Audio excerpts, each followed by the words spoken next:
Vamos lá então, ansiosos para mais uma questão no nosso curso de resolução de exercício, agora abordando o tópico títulos de crédito.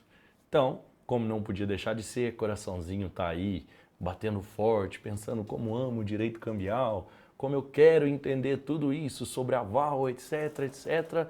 Vamos à nossa sexta questão de títulos de crédito na sua tela. Com relação ao Instituto do Aval, é correto afirmar que é necessário o protesto para a cobrança dos avalistas do emitente e dos endossantes de nota promissória.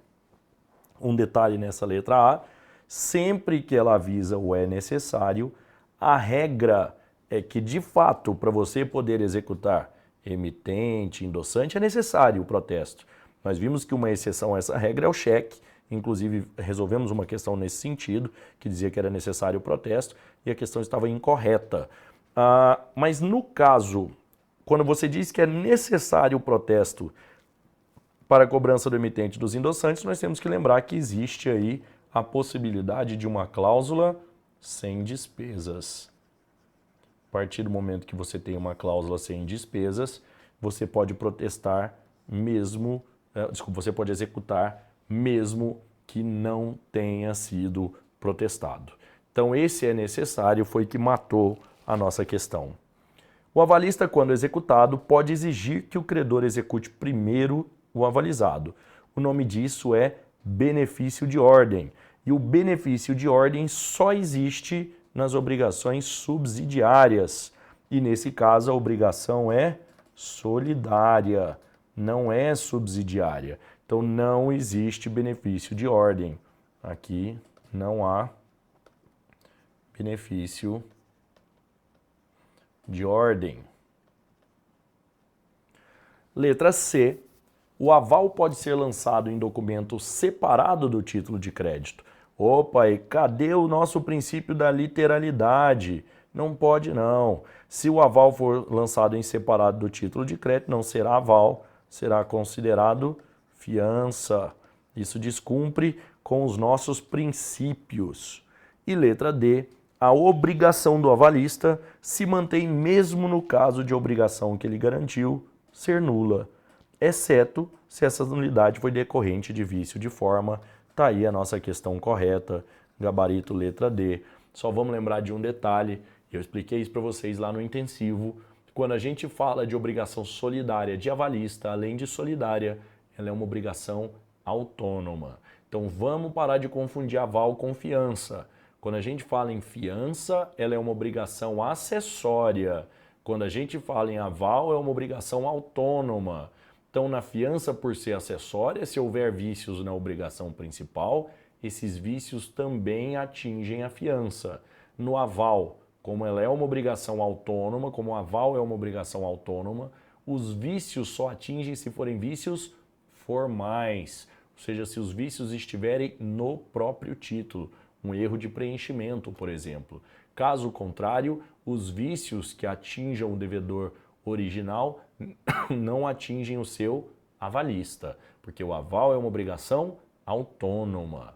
Tudo bem, senhores? Então a nossa questão correta, o nosso gabarito aqui, letra D, e aí conferindo o nosso resultado, tá aí a letra D como gabarito, e as explicações, a cláusula sem despesas, que é aquela cláusula que isenta a necessidade de protesto. O artigo 32, o dador de aval é responsável da mesma maneira que a pessoa por ele afiançada. Então, na verdade, existe aí uma responsabilidade solidária e não uma responsabilidade subsidiária. Essa teria benefício de ordem, que é quando você pode dizer primeiro dele, depois o meu. Pode indicar, inclusive, patrimônio do devedor principal. O artigo 898, só lembrando o que é a questão aqui, o aval pode ser lançado em documento separado. Não, o aval só pode ser lançado no próprio título, tanto no seu verso como no anverso, preferencialmente no anverso do próprio título, mas sempre no próprio título, o princípio aí da literalidade dos títulos de crédito. E por fim, a nossa questão correta, subsiste a responsabilidade do avalista, ainda que nula a obrigação daquele a quem se equipara, a menos que a nulidade decorra de vício de forma. Isso é o princípio da autonomia. Então, o aval é uma garantia autônoma em relação à garantia avalizada. Então, essas foram as explicações aí do porquê o nosso gabarito ser letra D, e a gente aproveitou para revisar muitos pontos aí do direito cambial. Então, vamos para a próxima questão, nossa questão 7. Vamos lá na questão 7, então. Com relação ao Instituto do Aceite de Títulos de Crédito, assinale a alternativa correta. Só lembrando de um detalhe, gente.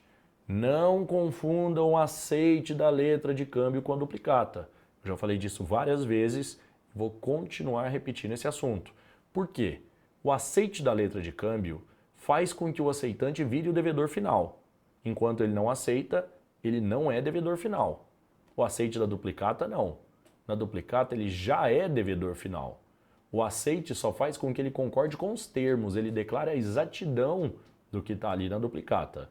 Lembrem que a letra de câmbio é uma ordem de pagamento, envolve 3 pessoas. Um entregou o título para o outro, que vai levar para quem em tese vai pagar o título para que ele aceite e diga, vou pagar mesmo. Aí ele passa a ser o devedor. Se ele não aceita, a execução é contra o emitente do título, porque aquele lá não faz parte. Na duplicata só tem 2 pessoas. Esse comprou um produto ou contratou um serviço e esse emite uma duplicata para cobrá-lo. Ele aceita para dizer o que você, credor, escreveu na duplicata, está correto, está ok, eu concordo com todos os termos. Lembrando, ele não tem a opção de dizer simplesmente não aceito. Ele tem que justificar por escrito não aceite. Caso contrário, se eu comprovo que enviei e ele não aceitou, eu posso executar comprovando a entrega da mercadoria ou da prestação do serviço. Então não confundam o aceite quando forem fazer questões de direito cambial que envolvam esse tema. São coisas completamente diferentes, apesar de ter o mesmo nome. O aceite na letra de câmbio, o aceite na duplicata. Inclusive, quando a gente fala de vencimento a tempo certo da vista, nós estamos falando do aceite da letra de câmbio e não da duplicata. Vamos dar uma olhada na questão? Vamos lá, de olho. Com relação ao Instituto do Aceite de Títulos de Crédito, assinale a alternativa correta. A duplicata pode não ser aceita sem qualquer fundamentação pelo sacado. Neste caso, ele não será responsável pelo pagamento do título. Não, se for sem qualquer fundamentação, vai gerar o que a gente chama de aceite presumido. Vai gerar aí o aceite presumido.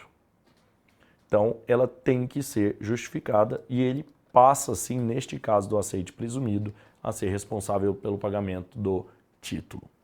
Para a cobrança de uma duplicata não aceito, é necessária apenas a realização do seu protesto. Não. E a comprovação do envio ou da prestação de serviço. Até porque, nesse caso, é um título causal. Eu tenho que provar que o motivo de surgimento da duplicata foi cumprido. Letra C. O aceite de cheque é condição essencial para que o beneficiário possa executar o sacado. Gente, cheque não tem aceite. Cheque não tem aceite. Lembrem que no caso do cheque nós temos um título de crédito, uma ordem de pagamento imperfeita, que o banco não está pagando a dívida do sujeito. O banco está devolvendo o dinheiro que ele tinha em relação de depósito, de contrato de depósito bancário. Então o banco não está pagando, quer dizer, ele está pagando, mas não com o dinheiro dele, está pagando com o dinheiro do correntista. Então não tem aceite, o banco não tem que aceitar ou não pagar o cheque. Se ele devolve, tem que ser fundamentado também. Falta de fundo, sustação, erro de preenchimento, coisas do tipo. Então vamos ver aqui a letra D, que foi o que sobrou para a gente. O aceite de uma letra de câmbio torna o sacado devedor direto do título, ou seja, o sacado a partir do momento que aceita, vira o devedor. Antes de aceitar, ele sequer faz parte daquilo, porque não tem nada, nenhuma assinatura, nenhuma concordância dele naquele título. Então o nosso gabarito aqui na questão 7, de fato, foi a letra D de dado. Seguindo aqui com as nossas explicações, a letra A vai gerar o aceite presumido, a letra B, comprovação de prestação de serviço ou entrega dos bens, ou seja, não basta só o protesto, e a letra C, o cheque não possui aceite. A letra D foi o nosso gabarito, foi a nossa questão correta, então a letra D estava correta. Muito bem, senhores, vamos para mais uma questão aqui, então, não vem que passa?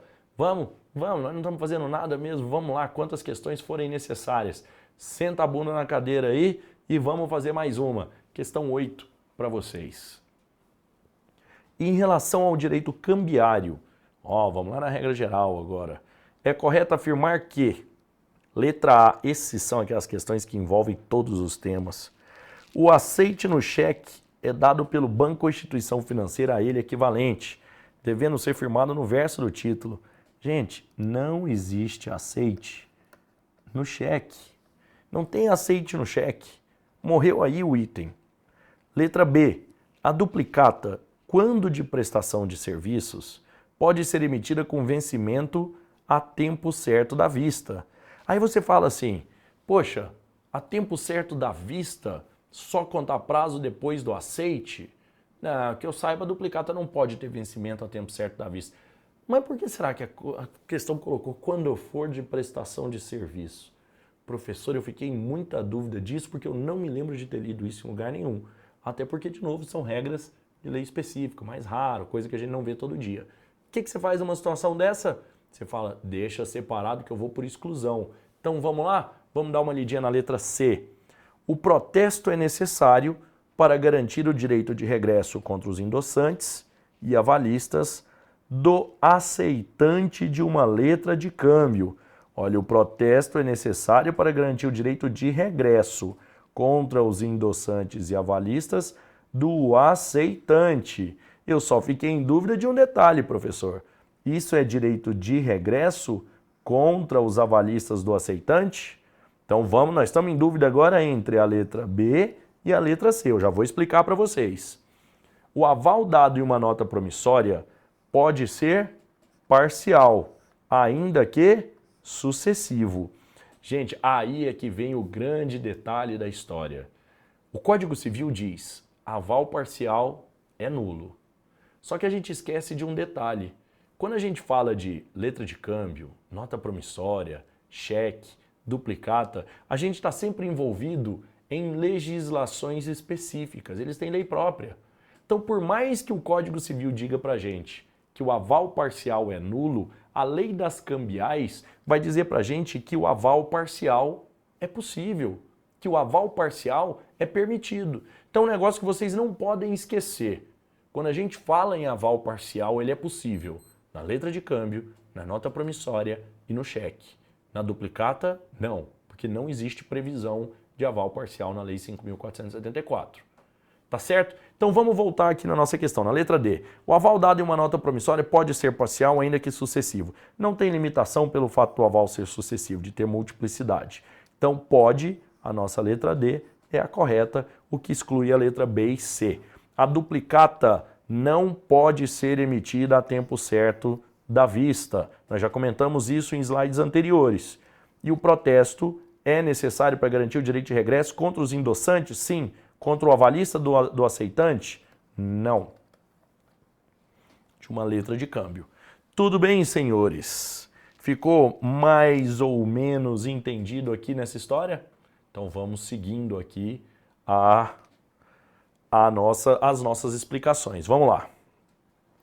Decreto 57.663, no artigo 30, traz o pagamento de uma letra, pode ser no todo ou em parte garantido por aval.